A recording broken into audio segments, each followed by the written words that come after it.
Hey guys, what's up? I am here to give you guys a recap on the new episode of Shokugeki no Souma, Shin no Sara, or you could call it Food Wars, the fourth plate on episode 11. Now, this episode right here, my goodness gracious, dude, that is one hell of an episode. So if anything else, let's just get this started. We have to it that the episode having to open up with Yukihira's speech to Nakiri by telling her, yo, you have to make a dish that's better than mine. So pretty much, this is a Shokugeki between you and me. And we see to it that, Souma also mentions to Erina that there's no teamwork between us. This is the only you know how many times we fought each other during the mock battles on Tsukikage or something? We see to it that Erina calls him a dummy for doing this, and we have to it that Erina tells Yukihira, here, you know the ingredients I says none to? You can make midnight snacks in them if you wish. And we see to it that Erina gets ready to make her dish, and we have to it that Erina tells Yukihira, since you took advantage of me of using my god tongue to make your dish, now it's my turn to use you. Become my extra pair of hands and help me out right here, right now, you know?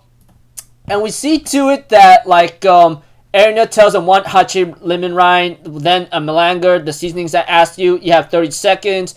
And we see to it that, as soon as the meat is finished heating, wrap it in a crotte and put it under the broiler, you know? And we see to it that, Saizumon, he remembers Erina having to give him a dish back then and ask him if this is her specialty. And we have to it that Saizumon remembers how he rejects Erina's idea of specialty and tells her that she has a long way to go. But eventually, we have to it that crotte is complete, that garnishes the complete, and then the browning under the broiler is complete. The ultimate dish that's able to beat Yukihira, guess we're about to find out, right? And it is shown right there. We have to it that, Erina says, this is the main of our two-course meal. A chicken egg rice bowl, which shocked the entire audience and all of Erina's friends, especially Yukihira himself, you know? And we see to it that, Hayama gives a history lesson saying that there's no rice course in the French cuisine. Even with traditional Japanese courses, it's served after the main course, yet she's presenting it as a main dish. We see to it that this is definitely a choice that's not written in any cooking textbook anywhere. And we see to it that, Erina ends up making a provoking manner after Azumi makes an insult about the dish, saying it's horrible, of course. And as for Rindo and Tsukasa, they decide to take a taste at Yukihira's dish, and they actually say it's really fascinating. But when they take it, they are concerned about Erina's dish because, you know, that's the main course and etc. But when they actually tried it, OMG, they were blown away. Tsukasa Eishi-senpai says eggs mixed with the soft chicken meat and juices, and it makes it all melt in my mouth. The center of the meat is rare, while the edges are broiled to a crisp, you know? It was cooked in the perfect way to take advantage of the luxurious Jidori chicken's qualities. The sauce is made from eggs, cream, salt, and pepper, heated to a thick creaminess in a hot water bath. The turmeric gives it its vibrant yellow color, helping create this rich and creamy scrambled egg sauce, you know? Floating on top are special fragrant rice crackers, freshly steamed rice, and minced squid spread finely, with some sesame oil then deep fried to a crisp. Rindo also mentions that not only the sauce, along with the crunchiness, plays amazingly off the juiciness of the chicken and egg sauce, and then the crackers made from rice, you know? These three elements make it a chicken and egg rice bowl. And the piece of this dish that's playing the biggest role is a crotte wrapped around the chicken breast. And we see to it that the crotte, that's a base of the bread or pie dough seasoned with savory spices. It's a helpful addition that can boost the aroma and texture, you know, and presentation of a dish without overpowering its distinctive flavors. And we see to it that Erina says, yes, that's correct. That's where the biggest secret of this dish lies. I abandoned my original plan in order for this completely new dish to work. I needed to add a certain ingredient to the crotte that I planned to wrap around the chicken. And it's minced squid legs and peanut butter, which everyone's like, what? Are you kidding me? And we see to it that Erina explains, It's the squid legs and peanut butter that connect the appetizer and the main dish. It's a crucial piece of the puzzle.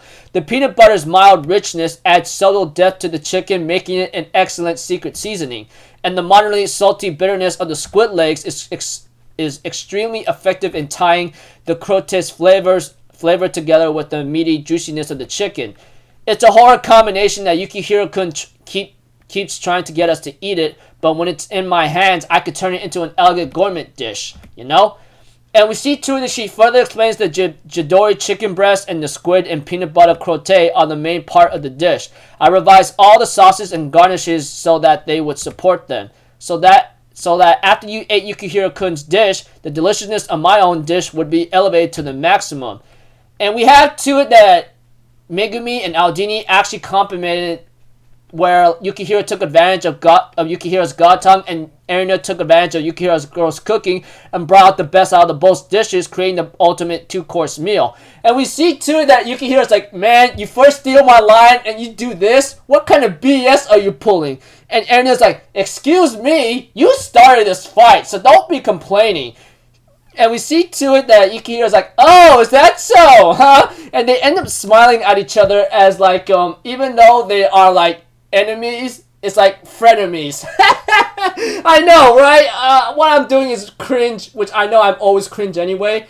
But yeah, we see to it that like she's actually smiling in this cooking dish in this battle right now. It's actually really phenomenal. Rindo Senpai says like without a doubt this dish definitely surpasses the appetizer, and it's crazy how their methods work together as Tsukasa explained that you're being drawn in by their music, you know, all together. And it blasts you and drags you in without mercy. And we see too that like Azami says, hey, no matter how you made this dish, I have no intention of ever acknowledging it. But I can absolutely say that this dish is leagues away from being true gourmet. It's a pile impure, contaminated slop. And we see to it that Erina has one more to add. And what she added was some glistening cube looking like yellow stuff that was similar to Yukihiro of what he did from the very beginning of the season. Like, you know the chicken seasoning he gave to Erina as his test to the entrance to Totsuki? Yeah, she actually used that in Yukihiro's thing. And we see to it that the rich aroma Jidori chicken is rising, and you know, the scent of the reason. The judges pretty much are really impressed by the rich aroma, and it's really tickling the nose. The judges ends up eating it, and they go, oh wow, this is adding luxuriant layers to both the flavor and the texture of the dish. The crispy rice crackers have soaked up all the Jidori's umami, and scrambled egg sauce is even creamier than before. The perfect balance of this dish makes it godly, you know, etc. It's like we are brought into a paradise, a rebellious angel come to take us away, you know.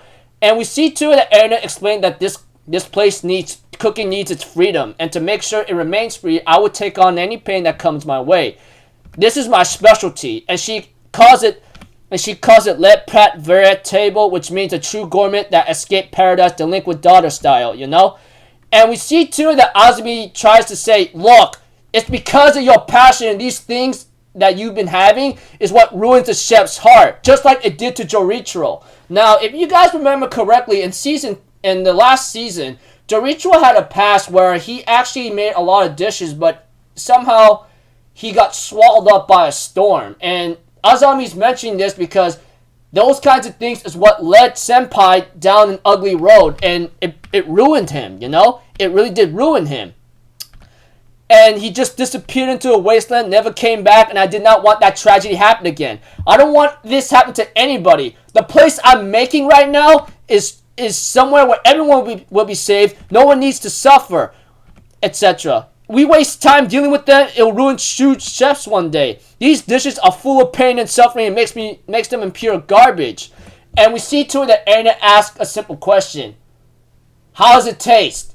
How does it taste? And we had the season 1 opening played, dude. And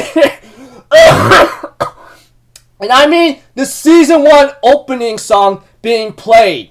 Like it was so freaking phenomenal. Like it stripped out a lot of freaking like people's clothing. I mean, including the MCs from the Elite 10, you know, especially Yukihira and Nakari's friends. I'm like, oh my gosh, man, look at all that damn sexiness. And we see to it, it's the gifting, okay? Azumi's gifting is gone out of control and can't stop it.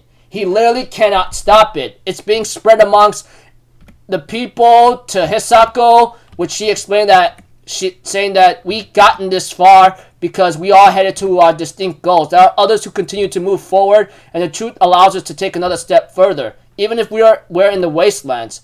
And we see too that Hisako says that she is Erina's friend, and then she ends up being stripped as well, you know, which is hella funny. And all of the chefs with the different values and thoughts than my own, the chefs that face the cuisine head on, is because I interacted with them that I was able to create this dish. My encounters with people you call contaminated are the ultimate spice for my cooking. And we see to it that, like Azumi tries to say, you destroy what I'm building, this will literally cause chefs to be thrown astray, and everything will like go to hell and ruin, just like what happened to Saiba Senpai, which he means Chorichiro. And we see to it that everything he's making right now is to be for everybody, every chef, anybody. And we see too that Yukihiro says, look, can you not go deciding other people's happiness for them? I didn't know all about the things that happened to my dad until recently, but my dad was really happy after meeting my mom, which is something that I'm pretty sure a lot of you anime onlys must be wondering about. And he even says that I know that for a fact. And because of this pulse, it ends up going after the two at the top of the Elite 10 and the judges, and he even gets stripped as well, which proves that he admires its deliciousness. And we have to that the rebels won. Woohoo! Woo! And the chapter ends there. Next episode's called The New Totsuki Elite 10. And apparently, that next episode is the last one. And I'm pretty sure a lot of you anime owners must be shocked about this, even for me as well. But I did get a somewhat rumor internet announcement, or should I say internet social media rumor, if anything, that the next plate is already set in stone. Yeah. Anyways, yeah, pretty much overall, all I could really tell you without not a lot of detail, if that's what you guys want, Nakari Erina makes her dish, gets her inspirations from all the people she was like surrounded with, especially Yukihiro's gross peanut butter squid cooking, and